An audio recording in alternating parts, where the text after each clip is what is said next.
ہمارے ساتھ موجود ہیں عمران خان کی ہمشیرہ علیمہ خان صاحبہ، ان سے بات کرتے ہیں۔ وائس آف امریکہ میں خوش آمدید۔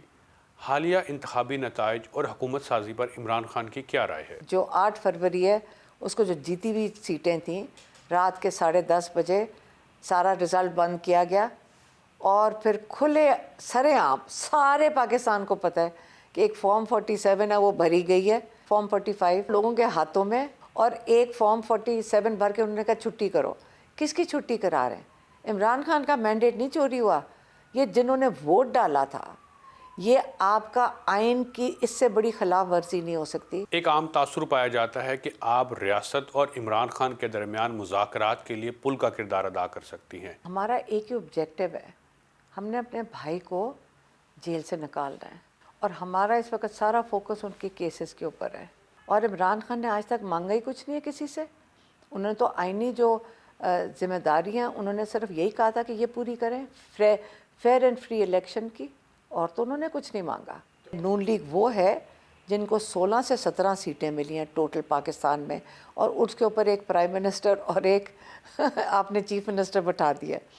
تو آپ کا خیال ہے کہ جنہوں نے چوری کیا ہے عمران خان ان سے بات کرے؟ کس چیز کی بات کرے؟ ہاں ایک بات ضرور کر رہے ہیں کہ آپ نے جو چوری کیا مینڈیٹ وہ واپس کریں لوگوں کا۔ عمران خان کو جیل بھیجنے کی ذمہ دار کس کو سمجھتے ہیں؟ یہی جو سسٹم جو لوگوں کو اپنا حق نہیں دینا چاہتا، یا جس کو عمران خان کہتے ہیں مافیاز ہیں، چاہے شوگر مافیا ہو گئی، لینڈ مافیا ہو گئی، یہ سارا ایک انسیکیور ہو جاتے ہیں کہ ہم اس ملک کا مفاد اٹھا لیں، چاہے آپ کے پولیٹیشنز ہو گئے جو عمران خان نواز شریف کو کہہ رہے ہیں، یا عمران خان زرداری گروپ کو کہہ رہے ہیں، پورے پاکستان کو پتہ ہے کہ یہ ارب پتی ہوتا گیا، پاکستان غریب ہوتا گیا۔ عمران خان کو کس حالت میں اور کس دباؤ میں جیل میں رکھا گیا ہے؟ عمران خان سالیٹری کنفائنمنٹ میں، چھوٹے سے سیل میں، اس کو میں چکی کہتے ہیں۔ تو لیکن جب عمران خان سے بات کی ہے وہ یہ کہتے ہیں کہ میں یہ سوچتا ہوں کہ اس چھوٹی سی جگہ کے اندر، جس کے اندر میرے پاس صرف ایک میٹرس کی جگہ ہے، تھوڑی سی ساتھ جگہ ہے جہاں پہ ایک جانماز بچتا ہے، تھوڑی سی کتابیں اور میں کپڑے، پورا نہیں ہوتا۔ کہتے ہیں آپ یہ سوچو کہ اتنی ہی جگہ میں 5-5 6-6 قیدی ہوتے ہیں، وہ کیسے رہتے ہیں؟ کتنے پریشان ہیں وہ جیل میں؟ وہ پریشان نہیں ہے۔